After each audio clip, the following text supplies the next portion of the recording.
Welcome, beautiful Sigma ladies. You'll never see a lion explain its silence, but if you get too close, you'll feel it. Most people assume that silence equals weakness until they meet a Sigma female. Then they realize it was a warning. In a world obsessed with loud validation and constant emotional oversharing, Sigma females are the glitch in the matrix. They don't speak much, but when they do, their words land like psychological grenades. Here's the truth. According to behavioral psychology, people who reveal less tend to hold more emotional control and higher strategic awareness. Translation? While the world is busy blurting out their trauma and TikTok takes, Sigma females are watching, storing, deciding. And the best part? They don't owe you an explanation, ever. So today we're peeling back the velvet curtain and revealing the 12 truths Sigma females never say out loud. Not because they're afraid to, but because the world simply doesn't deserve that kind of honesty. Some truths will haunt you, some will heal you, and some might just expose the very thing you fear in yourself. Brace yourself. This isn't a personality video. This is psychological excavation, with a sprinkle of elegance and just enough dark humor to keep your ego from crying. Let's begin. Number 1. I've healed so deeply that shallow people make me itch. She's healed so deeply that shallow people make her itch. And no, that's not her being dramatic. It's the quiet truth of someone who has done the heavy, uncomfortable, soul-crushing work of confronting her shadows while most people are still blaming their exes or horoscopes. She's peeled back the layers of her wounds, dissected her emotional patterns, and rebuilt herself brick by honest brick. That kind of self-work rewires your system. It sharpens your intuition. And most of all, it raises your standards, not out of ego, but out of survival. So when someone walks in with empty flattery, performative depth, or recycled advice they picked up from a podcast they barely listened to, she feels it like static. Not because she's rude, not because she's too much, but because there's a kind of emotional laziness that now feels offensive to her nervous system. She's not judging you for not being perfect.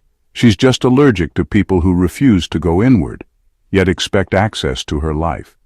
Shallow people drain her not because they're bad, but because they operate in a reality that no longer fits her nervous system. She listens to how people talk about others, how they process pain, how they hold space, and within 5 minutes, her soul knows if it's safe or not. That's not cold. That's what clarity feels like after you've healed. Her threshold for emotional immaturity isn't harsh. It's earned. And the irony? Most of the people who call her too guarded or distant are the same ones who would completely crumble under the weight of her actual story. Healing changed her, not in the way you'd notice at first glance. She still laughs, still listens, still shows up, but she no longer entertains chaos wrapped in charm. She no longer bends just to be understood, and she doesn't fake interest in conversations that circle the drain of superficiality. It's not that she's better than anyone else. It's just that she's been to hell, cleaned the ash off her soul, and came back allergic to anything that doesn't feel like peace. Shallow people don't scare her. They bore her. And boredom, for a Sigma female, is the beginning of the exit. Number 2. I'm not intimidating. You're just spiritually unprepared. She's not trying to overpower anyone. She's not raising her voice, flexing her status, or demanding attention. Yet the room stiffens when she walks in. People fumble their words, second-guess their opinions, or suddenly feel the need to prove something. Why? Because she doesn't operate on the same frequency. And deep down, they feel it. Her energy isn't loud, but it's unmistakable. It has weight. It reveals things. It pulls back the mask you didn't know you were wearing. She doesn't do it intentionally. It's not a trick, not a tactic. It's just what happens when someone walks in fully rooted in their self-awareness, while others are still performing a personality. People say she's too intense, but what they really mean is she sees me and I'm not ready to be seen. Her clarity exposes confusion. Her presence highlights emotional instability. And her silence? That's the part that unnerves them the most, because they can't tell what she's thinking, how much she's observing, or what part of themselves she's quietly diagnosing. It's spiritual. Not in the woo-woo, crystal-obsessed kind of way, but in the undeniable, energetic sense. There are people who feed off attention. She feeds off alignment, and when something feels off, she doesn't argue or explain. She just retracts her energy like a wave pulling back from the shore. That's when the discomfort hits. Not because she's mean, but because she didn't participate in the performance, and that alone feels threatening to people who depend on the performance to feel worthy. She's not intimidating. She's just a mirror. One that reflects back the parts of people they haven't dared to meet. And instead of owning that discomfort, most will project it back onto her with words like cold, too much, or intense. But she doesn't flinch. She knows what she carries. And she knows that spiritual readiness isn't about age, intellect, or experience. It's about depth. If you feel shaken around her, it's not because she's trying to shake you. It's because you've never been this close to someone who isn't afraid to be whole. Number 3. I leave before I have to explain my worth. She doesn't argue for recognition. She doesn't stay in rooms where her presence feels like a negotiation. The moment she senses that her worth is up for debate, whether subtly or outright, she's already halfway out the door emotionally, even if her body hasn't moved yet. She doesn't do auditions. If someone needs a PowerPoint presentation on why she deserves respect, they've already failed the test. She knows the difference between healthy curiosity and insecure interrogation. One seeks connection, the other seeks control, and the second she feels like she's being measured, compared, or asked to prove why she's enough. Something inside her goes still. Not scared, just done. Because here's what most people don't understand. Her self-worth was earned, not gifted. She's fought for it in silence, through heartbreak, abandonment, loneliness, and growth that nobody applauded. So no, she won't tolerate someone who wants her to repackage that journey into bite-sized justifications just to feel comfortable around her. It doesn't matter if it's romantic, professional, or even family. If someone needs her to shrink, soften, over-explain, or perform to be believed or valued, she'll vanish before the conversation ends. Not out of bitterness, but out of sacred self-preservation. Because once you've realized your own value, entertaining people who don't is a spiritual insult. And no, she won't beg for understanding. She won't chase clarity. She won't launch into emotional PowerPoints to defend her loyalty, her character, or her quiet brilliance. That's not her love language. Her love language is presence. And if you make that feel conditional, she'll remove it completely. Not out of ego, out of alignment. Because she's not difficult. She's just done explaining herself to people who were never meant to understand her in the first place. If you get it, you get it. If you don't, she's gone before you even notice what you lost. Number 4. Sometimes I sabotage connections to protect my solitude. Sometimes she sabotages connections not out of fear, but out of self-preservation. Most people will not understand that. They will call her distant, difficult, avoidant. But what they do not see is that solitude is not her backup plan. It is her default, her safety, her sanctuary. When a connection starts to ask for too much and give too little, she feels it. When the emotional exchange becomes one-sided, performative, or transactional, her internal alarm goes off. She does not throw a scene, she does not argue. She simply starts withdrawing, bit by bit, word by word, until her presence is no longer something they can reach. She has spent years building peace inside herself. She has fought hard to feel safe in her own skin. So when someone comes in with chaos disguised as charm, or with half-love dressed up as effort, she sees through it faster than they expect. And instead of clinging or over-explaining, she starts creating little cracks in the connection, until it can no longer stand. She might become a little colder, a little quieter, a little harder to reach. Not because she wants to hurt them, but because staying would mean hurting herself. Some people call it self-sabotage. She calls it spiritual hygiene. She knows that most people are not looking for connection. They are looking for emotional caretakers, ego boosters, or someone to distract them from their own emptiness. And when she senses that happening, she pulls the plug, because she would rather be alone than become someone's emotional crutch. What most people see as her walking away too soon is actually her protecting her center. She does not want to be adored at the cost of her peace. She does not want to be loved if it means being emotionally drained. So yes, sometimes she ruins something before it ruins her. Sometimes she lets go before she is fully hurt. She calls it a necessary ending. Others call it sabotage. Either way, she sleeps well at night because she knows she returned to the one person who has never betrayed her, herself. Number 5. I could manipulate people, but I respect myself too much. She could play the game if she wanted to. She could charm, flatter, and twist situations in her favor without breaking a sweat. She reads people faster than they can introduce themselves. She picks up on insecurities, unspoken needs, and emotional blind spots like it's second nature.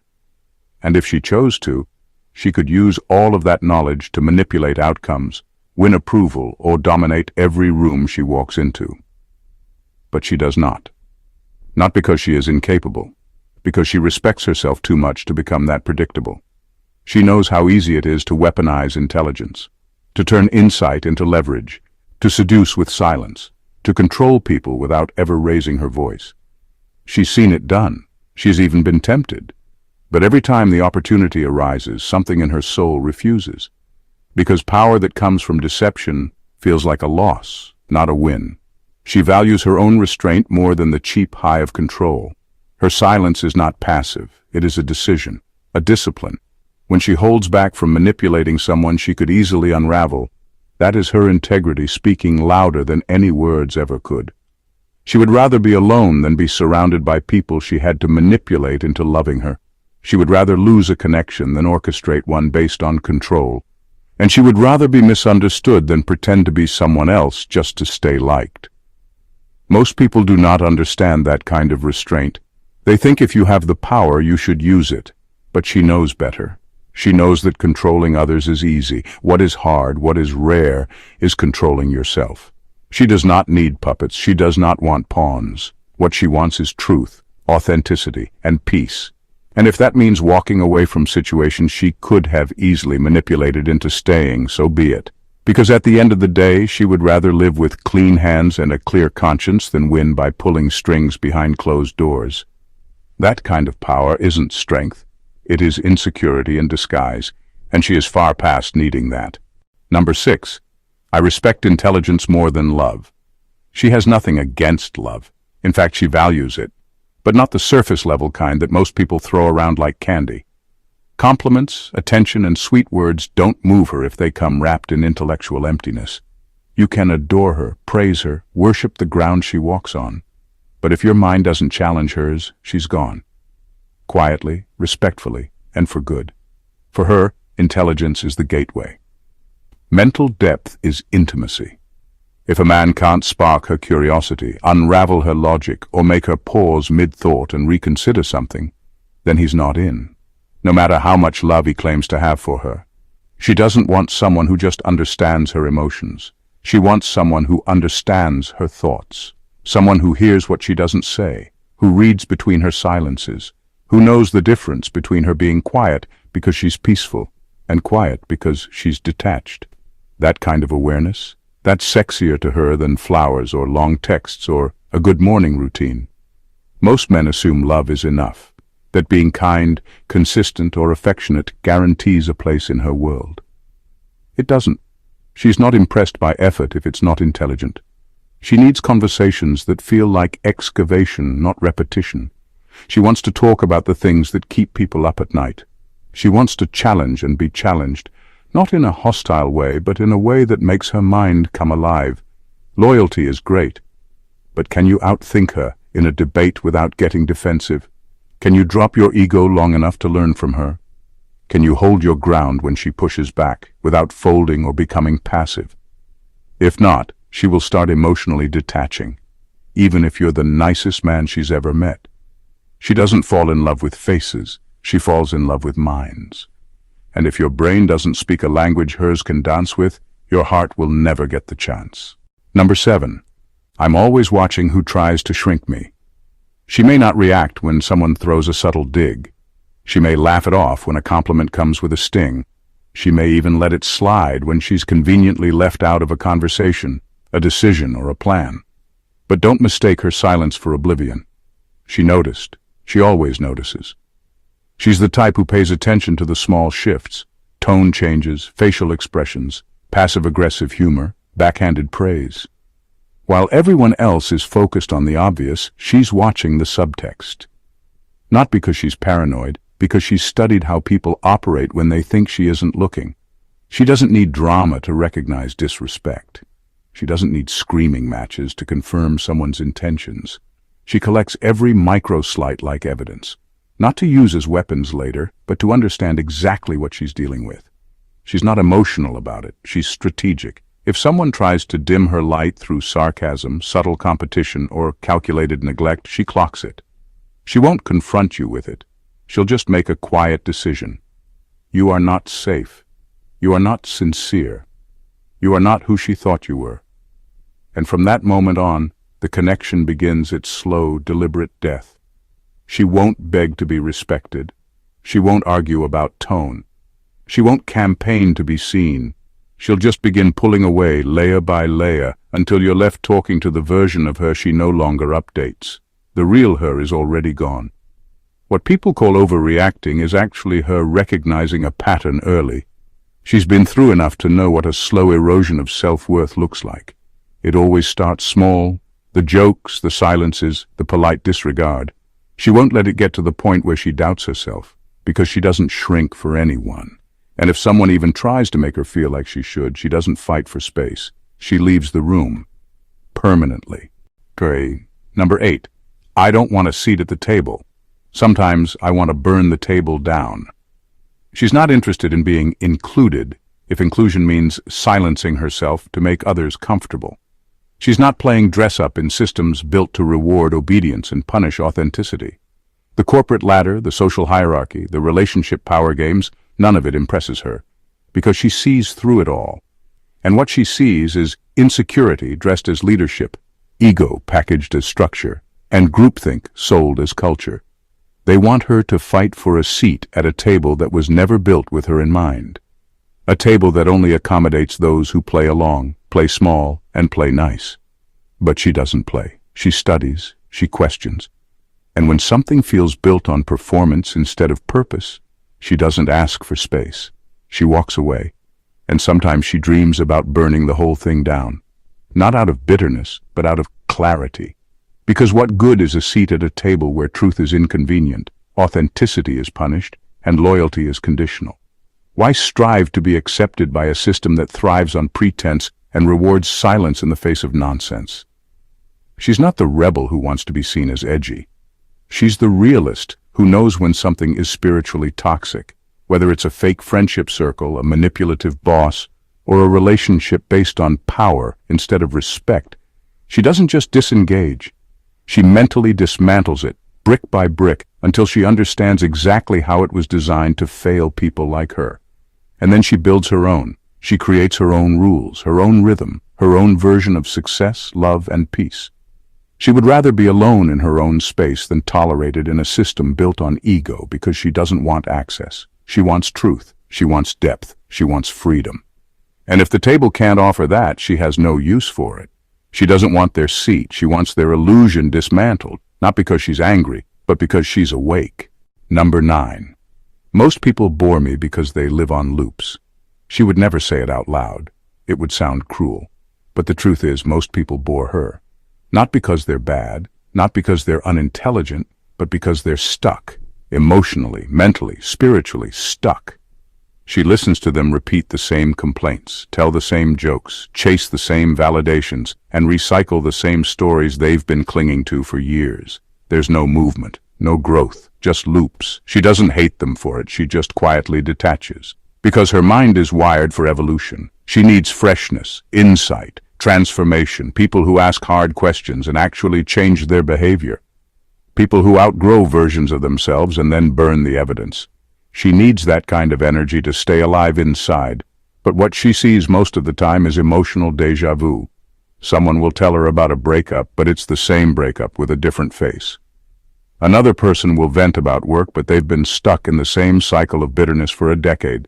No shift, no reflection, no depth, just the illusion of motion in a life that's been on pause. She doesn't judge it, but it drains her. Because when someone lives in a loop, every conversation becomes a rerun. Predictable, performed, safe. And she doesn't do safe, not mentally. Safe means stagnant. And stagnant to her is death by subtle erosion. She wants to talk about what you learned from your breakdown, not just the breakdown itself. She wants to know how you peeled yourself off the floor and rebuilt with different material, not how you're still crawling, hoping the world will notice. If you're still romanticizing your trauma but not growing through it, she won't call you out, but she will zone out. Because growth isn't a trend to her, it's oxygen. It's how she knows she's alive. And when someone's inner life shows no signs of evolution, she quietly steps back, not to punish them, but to protect her own momentum, because she refuses to become another person circling the same drain, calling it life. Number 10, my silence isn't confusion, it's calculation. When she goes quiet, people get uncomfortable. They start explaining more, over-talking, trying to fill the silence like it's a gap that needs fixing. But here's the truth they don't realize. Her silence isn't a sign of hesitation. It's not confusion. It's calculation. She's not stuck. She's scanning. While others rush to respond or defend themselves, she's taking mental notes, watching body language, reading tone, observing contradictions between what someone says and what their energy is actually broadcasting. Every pause she takes is purposeful. Every second of quiet is her sorting through whether this moment even deserves a piece of her mind. Most of the time it doesn't. She's learned that not every situation is worth her insight. Not every disagreement needs her voice. Not every question deserves an answer. So when she stays quiet, it's not because she has nothing to say. It's because she knows that saying it would be a waste of energy. People who aren't used to depth will mistake this for passivity. They'll think they've got the upper hand because she isn't reacting. What they don't realize is that she's already made her decision. She just hasn't handed it to them yet. Maybe she's planning her exit. Maybe she's calculating the exact moment to speak so that her words hit with maximum impact. Or maybe she's already written this entire interaction off as noise. She doesn't speak to be heard. She speaks when it matters. And if it doesn't matter, if it's all ego, performance, or emotional chaos, she lets it pass like background static. Not because she's weak, but because she's learned that control isn't about volume, it's about restraint. Her silence isn't awkward, it's loaded, it's disciplined. And if you're smart, you'll realize that when she doesn't say anything, it's not because she's lost, it's because she's already won, and she's choosing not to make a scene about it. Number 11, I'm not lonely, I'm protected. She doesn't flinch when the room is quiet. She doesn't rush to fill her weekends or chase connection just to feel normal.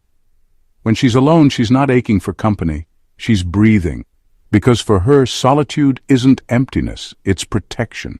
She's learned the hard way that being around the wrong people can cost more than being alone ever will. The wrong energy, the wrong conversations, the wrong presence, it all seeps in, slowly.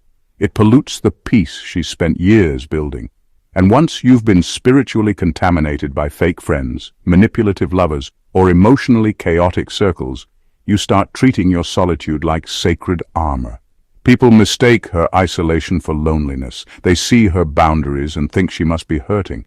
They assume she's closed off, cold, or broken, but they couldn't be more wrong. She's not hiding, she's not punishing anyone. She's simply choosing not to gamble her soul on half-hearted connections. Because once you've felt the weight of carrying other people's unresolved mess, their projections, their silent resentments, and fake smiles, you start being more selective. You start choosing quiet over conversation, depth over drama, energy that heals over energy that demands. She doesn't need constant companionship. She needs alignment. She needs presence that doesn't drain her, words that don't lie, eyes that don't hide daggers behind kindness. Until she finds that, she'd rather sit alone with a full heart than in a crowd feeling spiritually bankrupt. Her isolation is not lack, it's insulation. It's her way of filtering out the noise, the masks, the spiritual parasites dressed as well-wishers. It's how she protects the clarity she's fought to earn. So no, she's not lonely, she's discerning. And that kind of solitude, it's not sad, it's sovereign. Number 12. I don't crave love, but I study who deserves it. She doesn't wear her heart on her sleeve. She doesn't fall just because someone shows affection. Love to her isn't a fantasy or a fairy tale. It's a calculated risk. Not because she's cold, but because she knows exactly what love can become when it's placed in the wrong hands. She's seen how people use love as bait, as leverage, even as a mask for control. So no, she doesn't crave it blindly. She studies it closely. She watches how someone handles disappointment, how they speak about their past, how they treat people they can't benefit from. That's where the truth lives. That's where she decides if this person is emotionally safe or just temporarily charming. Love is not something she gives because she's lonely or flattered. It's something she curates, like a vault with layers of codes, not out of ego but out of survival. Because she knows love can be a currency, traded for loyalty or manipulated for power. It can be a weapon used to guilt, control, or punish. It can even be a leash, dressed up as devotion but designed to restrict. And she's not interested in any of those games. If someone wants her love, they'll need to understand it's not a vending machine. You don't press the right buttons and get instant access. It's a vault. And only those who walk with integrity, intelligence, and consistency ever get the key. She may seem guarded, but she's actually aware, hyper-aware. And because of that, she doesn't mistake intensity for intimacy or attention for affection. She's not impressed by big words, big gestures, or big promises. She's looking for something most people never think to show: emotional clarity and quiet consistency. So while others are busy chasing love like a prize, she's sitting back observing who actually deserves it. And if no one does, she's completely at peace with walking alone. Not because she doesn't believe in love, but because she believes in protecting it until it finds a home, not a handler. After everything you've just heard, one truth rises above the rest. Sigma females are not just quiet, they're deliberately quiet. Their silence isn't emptiness. It's full of choices, boundaries, and razor-sharp awareness. Every truth they never say out loud is a signal of how deeply they've thought, felt, and survived in a world that doesn't always understand depth. They don't perform. They don't beg. They don't adapt to shallow expectations. Instead, they choose solitude over chaos, clarity over comfort, and truth over approval, even if it means walking alone. And when they do connect, it's with purpose, not pressure. These women are not mysterious by accident. They've earned their distance. They've chosen inner peace over outer noise. And while the world keeps asking why they're so intense, so cold, or so hard to read, they're just living in a higher reality. One where peace, intelligence, emotional depth, and self-respect are non-negotiable. So if you ever get close to a Sigma female, understand, what she doesn't say is just as important as what she does. Her silence holds more truth than most people's words ever will. If this spoke to you, if you saw yourself in even one of these truths, then you already know. You're not here by accident. You're part of a rare breed that doesn't need the spotlight to shine. So if you're feeling this energy, make sure to subscribe to the channel right now. Tap that like button, drop a comment sharing your favorite truth, and share this video with someone who needs to hear what others are too afraid to say. This isn't just content. It's a call to the ones who walk quietly, think deeply, and move differently. Your silence has power. Your mind is your weapon. And your presence? It speaks louder than most people's entire identity. So stick around. This channel is your home. Welcome to the inner circle.